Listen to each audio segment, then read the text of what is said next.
Double L. Ito, may dalawa tayong kalan dito na gawa natin.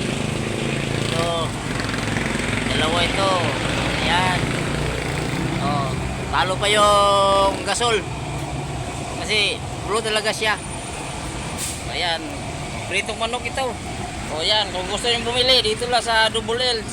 Sa paradahan ng ng bus. Ayan o, maraming stock o.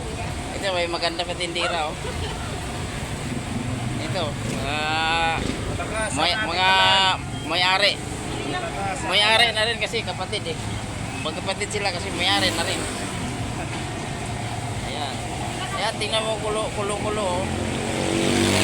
Yung kala natin ginawa, hindi magpatalo sa gasol. Malakas talaga. Quality. Oo, yan o. Oo. Oo. Kaya malalaki ang manok kasi walang binabayarang gas. Oo, yan. Matipid na ito sa gasol. Panalo na, panalo. Oo. Oo, yan. Yan, lakas. Yes, sir, chicken po. Yan. Yan po. Kung gusto nyo bumili dito sa Double L yung fried chicken, para makita nyo yung kalan ko na ginawa dito sa Double L.